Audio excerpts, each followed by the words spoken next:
Thank you, Chairman McHenry. I'm extremely proud to have this legislation that, frankly, I've been working on for 3 years at least.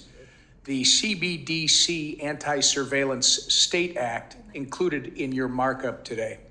It's the first anti-central bank digital currency legislative effort introduced in the United States and for the past 2 Congresses. And we've worked with my colleagues and with stakeholder groups to update, improve, and grow support for this bill. Today, this bill has the support of 60 members of Congress and groups ranging from the Independent Community Bankers Association and American Bankers Association to Club for Growth, Heritage Action, and the Blockchain Association. We've come a long way. This bill is simple.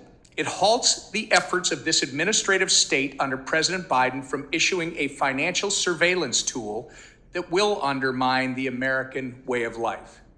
Unlike decentralized cryptocurrencies, a central bank digital currency is a digital form of sovereign currency that is designed and issued by a government and transacts on a digital ledger that is controlled by that government.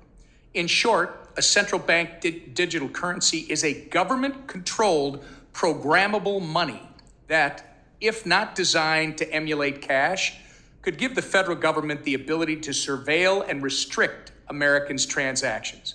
This is not just alarming, it's downright un-American. We've already seen examples of governments weaponizing their financial system against their citizens. In China, the Communist Party is using a central bank digital currency to track the spending habits of its citizens. The data is being used to create a social credit system that rewards or punishes people based on their behavior. Closer to home in the Western Hemisphere in Canada, the Trudeau administration froze the bank accounts of individuals involved in the 2022 trucker protests. That might work in Canada, that doesn't work here. This appetite for financial surveillance may be gaining a stronghold, unfortunately, right here at home.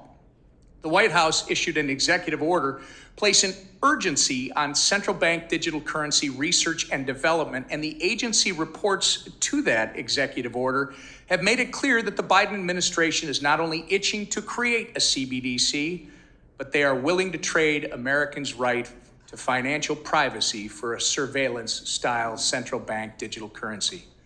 We're not going to let this happen. My bill ensures the United States digital currency policy is in the hands of the American people, not the administrative state, so that it reflects our American values of privacy, individual sovereignty, and free market competitiveness. American values. This is what the future global digital economy needs. If not open, permissionless, and private like cash, just like cash, a central bank digital currency is nothing more than a CCP-style surveillance tool that can be weaponized to oppress the American way of life. If China embraces it, you know it's something worth standing against in this country. I'd like to welcome all of my colleagues on both sides of the aisle to support this bill, which protects innovation and defends against an ever-expanding government surveillance state. Thank you again, Chairman McHenry and Congressman Hill, for working with me on this legislation, and I yield back the balance of my time.